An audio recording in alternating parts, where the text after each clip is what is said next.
चैतन्य astrology में आप सभी दर्शकों का स्वागत है, हार्दिक अभिनंदन है। मित्रों नमस्कार।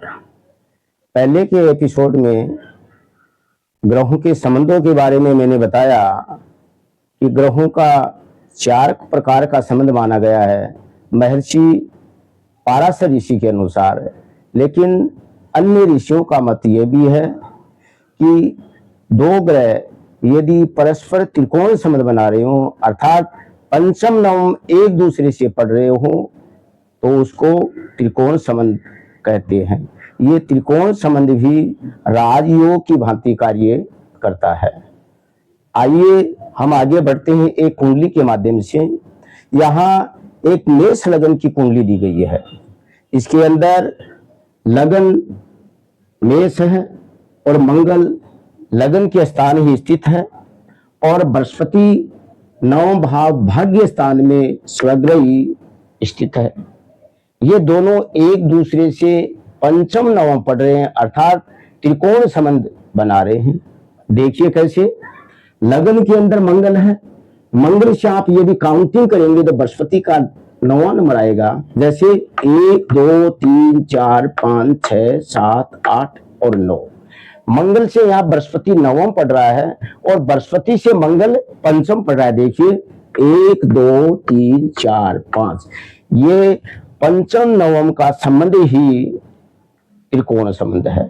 शास्त्रों में त्रिकोण संबंध का फल भी बहुत ही एक राजयोग की भांति अच्छा माना गया है। यहाँ मेष लगन के अंदर, जातक के अंदर मेष लगन के गुण आएंगे। मंगल अंदर स्थित है, अतः मंगल के गुण आएंगे। जैसे ऐसा जातक पराक्रमी होगा, साहसी होगा, एग्रेसिव नेचर होगा।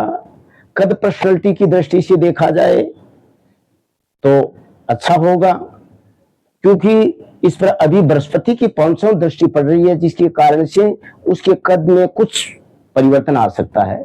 अदरवाइज मंगल एक मीडियम कद ही देता है, लेकिन उसका स्वभाव तो कुछ एग्रेसिव नेचर पूर्ण होगा, लेकिन बृहस्पति उसको कंट्रोल कर रहा है। तो यहाँ जातक के अंदर मंगल के गुण आएंगे। ऐसा जातक पराक्रमी होगा, साहसी होगा, अच्छी लीडरशिप क्वालिटी होगी, उत्तम स्वास्थ्य होगा, जातक के अंदर भरपूर ऊर्जा होगी और जज्बा और जुनून होगा। यदि बृहस्पति के बारे में देखा जाए तो यहाँ बृहस्पति 9 भाव के अंदर, जो कि भाग्य का भाव है, गुरु आचार्यों का भाव है, अध्यात्म का भाव है, तीर्थ यात्राओं का भाव है और स्वयं गुरु यहाँ पर देवताओं के गुरु होकर स्वग्रह स्थित है। इसके कारण से ऐसा जातक भाग्यशाली होगा, गुरुओं का भरपूर आशीर्वाद मिलेगा, धार्मिक कार्यों में अच्छी बढ़ चढ़ के रुचि लेगा, धार्मिक तीर्थ यात्राओं में रुचि लेगा और ऐसा जातक सात्विक पूर्ण अपना जो भी काम है, कर्म है, उसके अंदर अपनी सात्विकता का परिचय देगा। अर्थात जातक ईमानदार होगा, अपनी ईमानदारी से व्यवसाय करेगा और एक शुद्ध हृदय का होगा।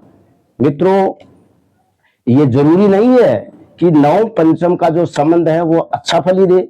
यदि खराब स्थानों में इन ग्रहों का संबंध बन रहा हो और उस पर पाप ग्रहों का प्रभाव हो, ग्रह अस्त आदि हो, तो निश्चित रूप से उसके फल में कमी आ सकती है।